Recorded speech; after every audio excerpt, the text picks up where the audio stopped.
नमस्कार। एक बार फिर से आप सभी का बहुत बहुत स्वागत है परीक्षा वर्ल्ड के इस यूट्यूब चैनल में। दोस्तों, एसएससी, एमटीएस और सीएचएसएल 2023 की परीक्षा के लिए जीके, जीएस और करंट अफेयर्स की जो लगातार प्रैक्टिस सेट की सीरीज हम चला रहे हैं, उसका सेट नंबर जो 4 है उसको यहाँ पे हम कंप्लीट करने वाले हैं। तो चलिए बिना किसी देरी किए आज के प्रैक्टिस सेट को लगाना स्टार्ट करते हैं। प्रत्येक प्रैक्टिस सेट में आपके सामने 30 प्रश्न प्रस्तुत किए जाते हैं। ये 30 प्रश्न जो है आपके एमटीएस की परीक्षा और सीएचएसएल की परीक्षा के लिए बहुत ही ज़्यादा महत्वपूर्ण है। तो इन प्रश्नों को आप बिल्कुल ईमानदारी पूर्वक सॉल्व करने की कोशिश किया करिए और लास्ट में अपना स्कोर भी बताया कीजिए। चलिए वीडियो को स्टार्ट करते हैं। पहला प्रश्न आपके स्क्रीन पर है, the God of small things. काफ़ी चर्चित पुस्तक यह है। तो इस पुस्तक के लेखक आपको बताना है कि यह पुस्तक किसके द्वारा लिखी गई है। The God of small things. मैं आपको बता दूं, इस पुस्तक को जो है बुकर पुरस्कार भी मिल चुका है। तो राइट आंसर आपका क्या हो जाएगा? अरुंधति रॉय, यानी कि ऑप्शन आपका बी यहाँ पे बिल्कुल सही हो जाएगा। अरुंधति रॉय की यह काफ़ी फेमस पुस्तक है जिसका नाम है the God of small things. तो इस पुस्तक के बारे में आपको याद रखना है तथा इस पुस्तक को जो है बुकर पुरस्कार भी मिल चुका है। तो इसके बारे में आप याद रखिएगा। काफ़ी फेमस बुक है, बहुत बार एग्जाम में पूछी गई है। इसके बाद अरुंधति रॉय की और भी इम्पॉर्टेंट पुस्तकें हैं जो बार बार एग्जाम में पूछी जाती हैं। जैसे आप नोट डाउन कर लीजिएगा, जैसे the ministry of utmost happiness, इसको भी आप याद कर लीजिएगा। इसके अलावा आज़ादी हो गई। आज़ादी के बाद द माई सेडेटियस हार्ट, ये सभी पुस्तकें भी जो हैं किसके द्वारा लिखी गई हैं? तो अरुंधति रॉय के द्वारा लिखी गई हैं। मैं एक बार फिर से रिपीट कर दे रहा हूँ। The ministry of utmost happiness हो गया, दूसरी हो गई आज़ादी, तीसरी पुस्तक हो गई माई सेडेटियस हार्ट। ये सभी पुस्तकें भी अरुंधति रॉय के द्वारा ही लिखी गई हैं। तो इनको भी आप याद कर सकते हैं। तो इस प्रश्न का राइट आंसर क्या हो जाएगा हमारा? Option B. हाल ही में तीनों भारतीय सेनाओं ने अपना सबसे बड़ा द्विवार्षिक सैन्य अभ्यास एमफैक्स 2023 कहाँ आयोजित किया है? एमफैक्स 2023 का जो आयोजन है कहाँ पर किया गया? तो इस द्विवार्षिक सैन्य अभ्यास में हमारी तीनों सेनाएं हिस्सा लेती हैं। थल सेना, वायु सेना और हमारी इंडियन नेवी, ये जो तीनों सेनाएं हैं इसमें हिस्सा लेती हैं। तो यह जो 2023 का एमफैक्स 2023 का सैन्य अभ्यास था, इसका जो आयोजन है किया गया आंध्र प्रदेश में, यानी कि ऑप्शन आपका ए यहाँ पे बिल्कुल सही है, आंध्र प्रदेश में। अगला प्रश्न आपके सामने है, हाल ही में नागरिक उड्डयन महानिदेशालय यानी कि डीजीसीए का महानिदेशक किसे नियुक्त किया गया है? एकदम लेटेस्ट की अपॉइंटमेंट ये है। तो राइट आंसर क्या हो जाएगा? विक्रम देवदत्त, यानी कि ऑप्शन आपका बी यहाँ पे बिल्कुल सही हो जाएगा। विक्रम देवदत्त को हाल ही में डीजीसीए का महानिदेशक बनाया गया है। तो इनके बारे में आप याद रखिएगा। ऑप्शन आपका बी यहाँ पे बिल्कुल सही है। निम्नलिखित में से कौन सी पंचवर्षीय योजना जॉन डब्ल्यू मिलर मॉडल पर आधारित थी? पंचवर्षीय योजनाओं से आपके एग्जाम में प्रश्न बनेंगे, तो ध्यानपूर्वक एकदम आप याद कर लीजिएगा जो भी इम्पोर्टेंट फैक्ट्स बन सकते हैं पंचवर्षीय योजनाओं से रिलेटेड। तो इस प्रश्न का आप जवाब दीजिए कि वह कौन सी पंचवर्षीय योजना थी जो जॉन डब्ल्यू मिलर मॉडल पर आधारित थी। तो आप याद रखिएगा, यह पंचवर्षीय योजना थी 8वीं, यानी कि ऑप्शन आपका डी यहाँ पे बिल्कुल सही है। जो 8वीं पंचवर्षीय योजना थी यह जॉन डब्ल्यू मिलर मॉडल पर आधारित थी। इसके बारे में आप याद रखिएगा। इसका समय कब से कब तक था, इसका कार्यकाल कब से कब तक था? तो 1992 से 97 तक। जो आपकी 8वीं पंचवर्षीय योजना थी यह 1992 से 97 तक चली थी। तो इसके बारे में आप याद रखिएगा, इम्पॉर्टेंट है। इसके बाद अगला प्रश्न आपके स्क्रीन पर है, भारतीय राष्ट्रीय कांग्रेस के द्वारा किस दिन को पूर्ण स्वराज दिवस घोषित किया गया था? भारतीय राष्ट्रीय कांग्रेस के द्वारा किस दिन को पूर्ण स्वराज दिवस घोषित किया गया था? काफ़ी इंपॉर्टेंट प्रश्न है, बहुत बार एग्जाम में पूछा गया है। तो राइट आंसर आपका क्या हो जाएगा? भारतीय राष्ट्रीय कांग्रेस के द्वारा किस दिन को जो है पूर्ण स्वराज दिवस घोषित किया गया था? तो राइट आंसर आपका क्या हो जाएगा? 26 जनवरी 1930, यानी कि ऑप्शन आपका ए यहाँ पे बिल्कुल सही है। इसके बारे में आप याद रखिएगा। 26 जनवरी 1930 को भारत का प्रथम स्वाधीनता दिवस घोषित किया गया था। आप इसको आप पूर्ण स्वराज दिवस भी कह सकते हैं। तो राइट आंसर आपका क्या हो जाएगा? ऑप्शन ए आपका बिल्कुल सही हो जाएगा। इसको आपको प्रश्न घुमा के भी पूछ सकता है। अगर आपसे एग्जाम में पूछ ले कि किस दिन को भारत का प्रथम स्वाधीनता दिवस घोषित किया गया था, तो 26 जनवरी 1930, तब भी आपका राइट आंसर हो जाएगा। प्रश्न आपसे घुमा फिरा के कुछ भी पूछ सकता है, तो इसके बारे में आपको याद रखना है। जयप्रकाश नारायण को कौन सी उपाधि दी गई थी? जयप्रकाश नारायण को कौन सी उपाधि दी गई थी? तो राइट आंसर आपका क्या हो जाएगा? लोकनायक जयप्रकाश नारायण, इनको हम जानते हैं, तो इनके बारे में आपको याद रखना। तो इनको उपाधि दी गई थी लोकनायक की। किसकी? तो लोकनायक की जो है उपाधि जयप्रकाश नारायण को दी गई थी, तो इनके बारे में आप याद रखिएगा, इंपॉर्टेंट है। अगला प्रश्न आपके स्क्रीन पर है, अलकनंदा के साथ वह कौन सी नदी है, मतलब अलकनंदा के साथ वह कौन सी नदी है जिसके संगम पर रुद्रप्रयाग स्थित है? यानी कि अलकनंदा के साथ वह कौन सी नदी जाकर मिलती है जहां पर रुद्रप्रयाग स्थित है, आपको बताना है। तो रुद्रप्रयाग में किन दो नदियों का संगम होता है आपका? तो आप याद देखिएगा, रुद्रप्रयाग में अलकनंदा और मंदाकिनी नदियों का संगम होता है, यानी कि ऑप्शन आपका बी यहाँ पे बिल्कुल सही है। अलकनंदा और मंदाकिनी नदी के संगम पर ही आपका रुद्रप्रयाग स्थित है, यानी कि ऑप्शन आपका यहाँ पे बी बिल्कुल सही है। भारत में जितने भी प्रयाग हैं ये उनके बारे में बात कर लेते हैं, यहाँ से प्रश्न एग्जाम में बनते हैं। तो यहाँ पे आप देख पा रहे हैं, विष्णु प्रयाग किन दो नदियों के संगम पर स्थित है? तो धौली गंगा और अलकनंदा नदी। कर्णप्रयाग किन दो नदियों के संगम पर स्थित है? तो पिंडार एवं अलकनंदा नदी। रुद्रप्रयाग आपका मंदाकिनी एवं अलकनंदा नदी के संगम पर स्थित है। देवप्रयाग आपका भागीरथी एवं अलकनंदा नदी के संगम पर स्थित है। वहीं प्रयाग आपका गंगा एवं यमुना नदी के संगम पर स्थित है। तो ये इंपॉर्टेंट प्रयाग हमारे देश के हैं, इनको आप याद कर लीजिएगा, यहाँ से एग्जाम में प्रश्न लगातार देखने को मिलते हैं। अगला प्रश्न आपकी स्क्रीन पर है, दुलहस्ती हाइड्रो पावर स्टेशन की यहाँ पे बात हो रही है। जो दुलहस्ती हाइड्रो पावर स्टेशन है यह कहाँ पर स्थित है, किस राज्य में स्थित है, आपको बताना है। दुलहस्ती हाइड्रो पावर स्टेशन जो है किस राज्य में स्थित है? तो आप याद रखिएगा, जो दुलहस्ती हाइड्रो पावर स्टेशन आपको मिलेगा जम्मू कश्मीर में चिनाब रिवर पर, यानी कि ऑप्शन आपका यहाँ पे जो चिबाब यहाँ पे लिख गया, गलत लिखा गया, यहाँ पे चिनाब नदी होगा। तो जम्मू कश्मीर में जो चिनाब रिवर है, चिनाब नदी है, वहीं पर आपको मिलेगा दुलहस्ती हाइड्रो पावर स्टेशन। तो इसके बारे में आप याद रखिएगा, इंपॉर्टेंट है, डायरेक्टली आपसे पूछा जा सकता है। वहीं ब्यास नदी पर आपका कौन सा बांध है? तो पोंग बांध। आप याद रखिएगा, जो पोंग बांध है, पोंग डैम है, यह आपको मिलेगा कहाँ पर? तो ब्यास नदी पर। तथा यह पोंग बांध किस राज्य में है? तो हिमाचल प्रदेश में है। तो इसके बारे में भी आप याद रखिएगा, इंपॉर्टेंट है। इसके बाद जो अगला प्रश्न आपके स्क्रीन पर है,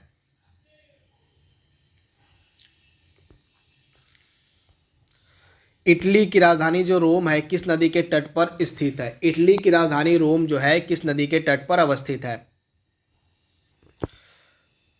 तो इटली की जो राजधानी रोम है यह किस नदी के तट पर स्थित है? तो आप याद रखिएगा, यह आपको मिलेगी किस नदी के? तो आप याद रखिएगा, जो इटली की राजधानी रोम है यह टाइबर नदी, यानी कि ऑप्शन आपका बी यहाँ पे बिल्कुल सही है। इस प्रकार से लिखा जाए टाइबर। तो टाइबर नदी के जो है तट पर आपको मिलेगी रोम, जो इटली की राजधानी है। तो इसके बारे में आप याद रखिएगा, इंपॉर्टेंट है। वहीं हडसन नदी के तट पर कौन सा शहर स्थित है? जो हडसन आपकी नदी है, इसके तट पर आपको मिलेगा न्यूयॉर्क शहर। तो इसके बारे में भी आप याद रखिएगा, जो न्यूयॉर्क सिटी है, जो न्यूयॉर्क शहर है, यह हडसन नदी के तट पर स्थित है। तो इसके बारे में आप याद रखिएगा। वहीं टिगरिस नदी के तट पर कौन सा शहर है? तो टिगरिस नदी के तट पर आपको मिलेगा बगदाद शहर। तो इसके बारे में आप याद रखिएगा। वहीं सीन नदी के तट पर आपको मिलेगा पेरिस शहर। तो इसके बारे में आप याद रखिएगा। सभी आदिवासियों को बुनियादी दस्तावेज प्रदान करने वाला देश का पहला जिला कौन बना है? करंट अफेयर्स का यह प्रश्न एकदम है ताजा सा। तो आप याद रखिएगा, सभी आदिवासियों को बुनियादी दस्तावेज प्रदान करने वाला देश का पहला जिला कौन बना था? तो केरल का यह जिला है जिसका नाम है वायनाड, यानी कि ऑप्शन आपका ए यहाँ पे बिल्कुल सही है। केरल का जो वायनाड डिस्ट्रिक्ट है, वायनाड जिला है, इसने जो है अपने सभी आदिवासियों को बुनियादी दस्तावेज प्रदान किया, यानी कि ऑप्शन आपका ए यहाँ पे बिल्कुल सही है। अगला प्रश्न आपकी स्क्रीन पर है, वस्तु एवं सेवा कर, यहाँ पे जीएसटी की बात हो रही है। तो जीएसटी वस्तु एवं सेवा कर पर एक टास्क फोर्स द्वारा प्रस्तावित मतलब जीएसटी एवं सेवा कर जो है एक टास्क फोर्स द्वारा प्रस्तावित किया गया था, जिसके अध्यक्ष थे, यानी कि उस टास्क फोर्स के कौन अध्यक्ष थे जो जीएसटी के लिए बनाया गया था। तो आप याद रखिएगा, इनका नाम था विजय केलकर, यानी कि ऑप्शन आपका ए यहाँ पे बिल्कुल सही है।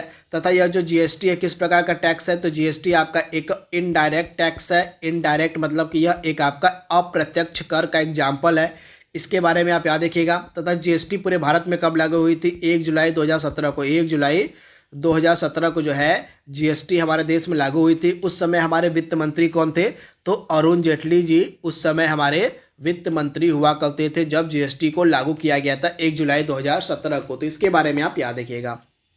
अगला प्रश्न आपके सामने है, यह भी करंट अफेयर्स का ही प्रश्न है। हाल ही में पहली बार भारतीय मूल के किस राजनेता को अमेरिकी राज्य मैरीलैंड के लेफ्टिनेंट गवर्नर बनाया गया, यानी कि भारतीय मूल के वह कौन से राजनेता है जिनको अमेरिका के राज्य मैरीलैंड का लेफ्टिनेंट गवर्नर बनाया गया, तो इनका नाम है अरुणा मिलर, यानी कि ऑप्शन आपका सी यहाँ पे बिल्कुल सही है। इस प्रश्न को आप स्टार मार्क कर लीजिएगा, काफ़ी इंपॉर्टेंट है। तो इनका नाम है अरुणा मिलर। इनको जो है अमेरिकी राज्य मैरीलैंड का लेफ्टिनेंट गवर्नर बनाया गया है, तो ऑप्शन आपका सी यहाँ पे बिल्कुल सही है, अरुणा मिलर। इंपॉर्टेंट प्रश्न है। अगला प्रश्न आपके स्क्रीन पर है, मैडम भीखाजी कामा के द्वारा भारत के त्रिरंगी स्वतंत्रता ध्वज को कहाँ फहराया गया था। मैडम भीखाजी कामा ने भारत के स्वतंत्रता ध्वज को कहाँ पर फहराया था, आपसे पूछा जा रहा है। काफ़ी इंपॉर्टेंट प्रश्न है। तो आप याद रखिएगा, जर्मनी के स्टुटगार्ट शहर में। कहाँ पर, तो जर्मनी के स्टुटगार्ट शहर में जो है मैडम भीखाजी कामा के द्वारा जो है तिरंगे को फहराया गया था। तो इसके बारे में आप याद रखिएगा, यानी कि ऑप्शन आपका डी यहाँ पे बिल्कुल सही है। किस वर्ष में फहराया गया था, तो 1907 में।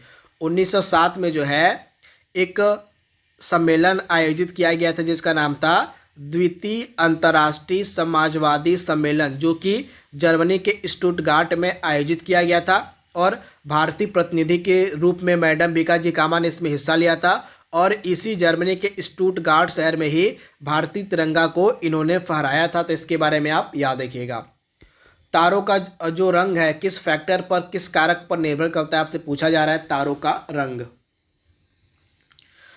तो तारों का जो रंग है उनके टेम्परेचर पर, उनके तापमान पर निर्भर करता है, यानी कि ऑप्शन आपका सी यहाँ पे बिल्कुल सही है, उनके तापमान पर। अगला प्रश्न आपके सामने है, राइबोफ्लेविन की कमी से कौन सा रोग होता है। आपसे पूछा जा रहा है कि जो राइबोफ्लेविन है इसकी कमी से कौन सा रोग होता है। फटाक से इसका आंसर दीजिए आप, राइबोफ्लेविन की कमी से कौन सा रोग होता है। तो आप याद रखिएगा, किस विटामिन को सबसे पहले राइबोफ्लेविन हम कहते हैं, तो आप याद रखिएगा विटामिन B2। जो आपका विटामिन B2 होता है, इसका जो रासायनिक नाम है उसको हम राइबोफ्लेविन कहते हैं। तथा विटामिन B2 की कमी से जो है कौन सा रोग होता है, तो किलोसिस नामक जो बीमारी है यह विटामिन B2 की कमी से होती है। तो इसके बारे में आप याद रखिएगा।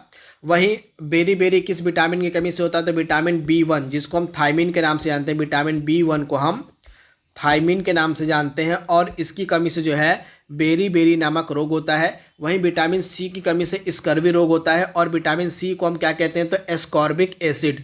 विटामिन सी को जो है एस्कॉर्बिक एसिड कहा जाता है, जिसके बारे में भी आप याद रखिएगा, इंपॉर्टेंट है। विटामिन सी को हम एस्कॉर्बिक एसिड के नाम से जानते हैं, और विटामिन सी की कमी से कौन सा रोग होता है, तो स्कर्वी नामक रोग देखने को मिलता है। वहीं ऑप्शन ए वाला जो पेलाग्रा नामक बीमारी है, यह किस विटामिन की कमी से होती है, विटामिन B3। आप याद रखिएगा, विटामिन B3 को हम क्या कहते हैं, नियासिन। विटामिन B3 को जो है नियासिन के नाम से हम जानते हैं। तो विटामिन B3 की कमी से आपका पेलाग्रा नामक रोग होता है। तो ये सारे फैक्ट आपको याद रखना है। इनमें से कौन सी गैस गुब्बारे में भरी जाती है, तो गुब्बारे में आपकी हीलियम गैस भरी जाती है, यानी कि ऑप्शन आपका डी यहाँ पे बिल्कुल सही है, हीलियम गैस। अगला प्रश्न है, ब्रांड फाइनेंस के द्वारा जारी ग्लोबल 500 2023 रिपोर्ट के अनुसार दुनिया का सबसे शक्तिशाली ब्रांड, सबसे मूल्यवान ब्रांड कौन बना है। तो एक ब्रांड फाइनेंस है, इसके द्वारा एक रिपोर्ट प्रकाशित की गई थी, किस नाम से, तो ग्लोबल 500 2023। तो इस रिपोर्ट के अनुसार दुनिया का जो सबसे मूल्यवान ब्रांड है वह बन गया है अमेजन, यानी कि ऑप्शन आपका ए यहाँ पे बिल्कुल सही है। अमेजन जो है दुनिया का सबसे मूल्यवान ब्रांड बन गया है इस रिपोर्ट के अनुसार। तो ऑप्शन आपका ए यहाँ पे बिल्कुल सही है। पंचशील समझौता भारत और किसके बीच हुआ था? पंचशील समझौता भारत और किस देश के मध्य हुआ था? तो आप याद रखिएगा, भारत और चीन के मध्य यह पंचशील समझौता हुआ था 1954 में, यानी कि ऑप्शन आपका जो बी वाला यहाँ पे दिया गया बिल्कुल सही हो जाएगा। भारत और चीन के मध्य पंचशील समझौता हुआ था, पंचशील एग्रीमेंट हुआ था। कब हुआ था? तो 1954 में हुआ था। अगला प्रश्न है, लाठी क्लब की स्थापना किसके द्वारा की गई थी? तो लाठी क्लब की स्थापना की गई थी बाल गंगाधर तिलक के द्वारा, यानी कि ऑप्शन आपका बी यहाँ पे बिल्कुल सही है, बाल गंगाधर तिलक के द्वारा। खोपड़ी के अध्ययन को हम क्या कहते हैं? खोपड़ी के अध्ययन को हम क्या कहते हैं?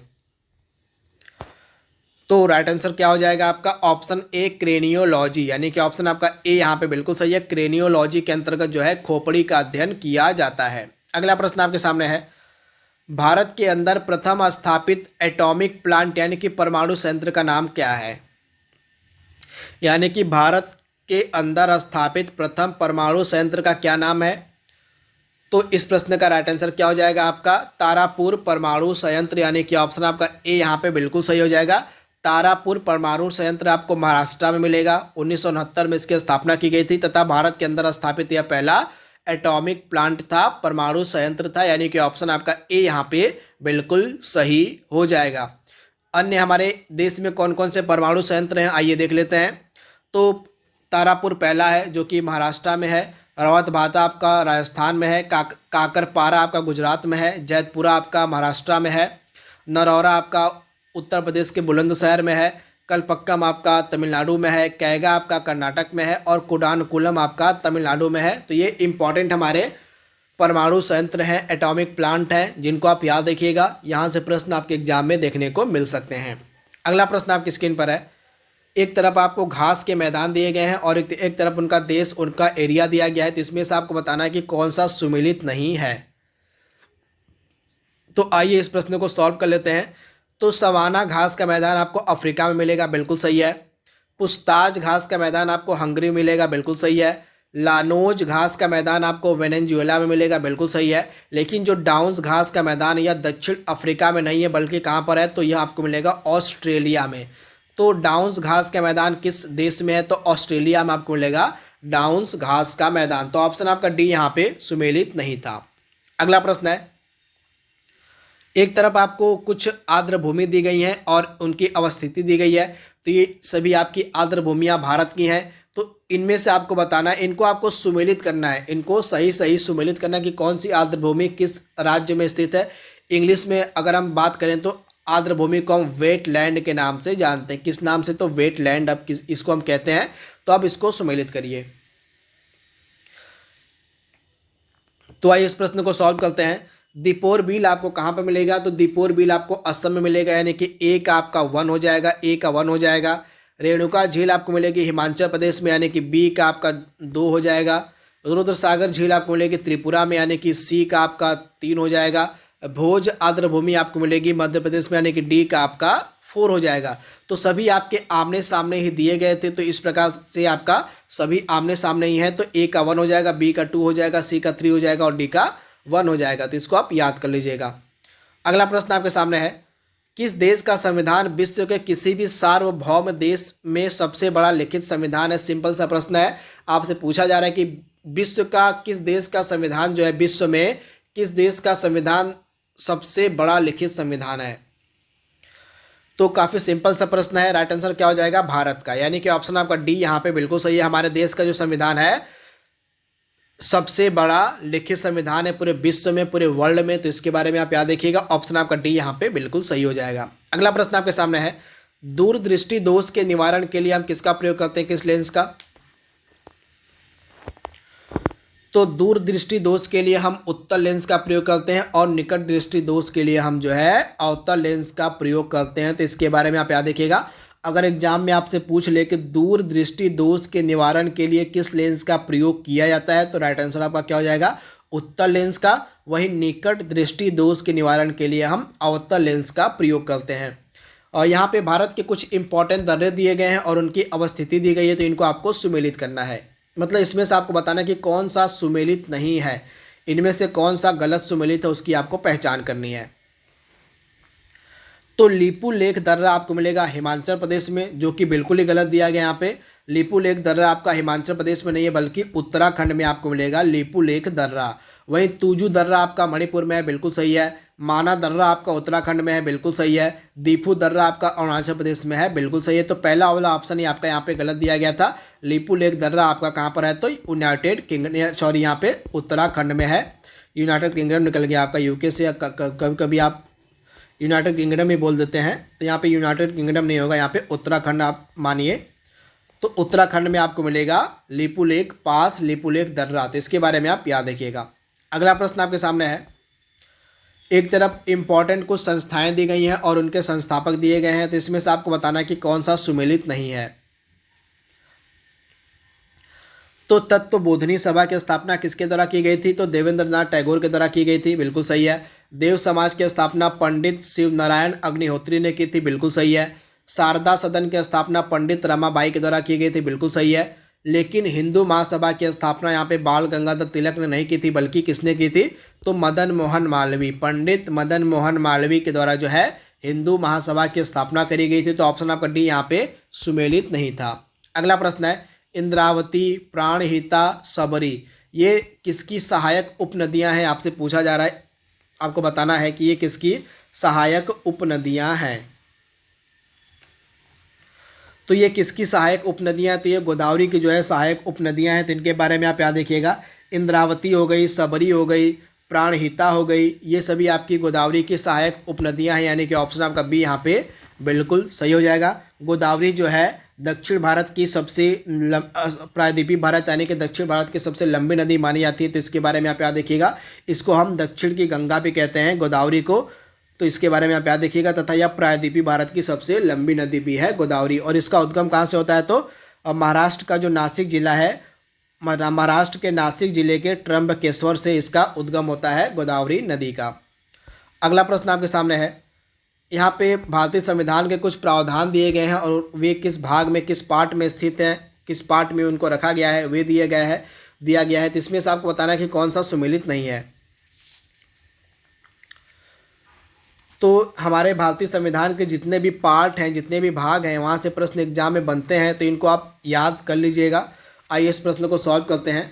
तो राजभाषा को किस में रखा गया है, आपको पता होना चाहिए। जो राजभाषा है इसको हमने कहाँ पर रखा हुआ है, तो हमारी जो राजभाषा है, राजभाषा को हमने भाग 17 में रखा हुआ है। तो पहला वाला यहाँ पे आपका गलत दिया गया, यहाँ पे भाग 18 नहीं होगा बल्कि भाग 17 में जो है राजभाषा को रखा गया है।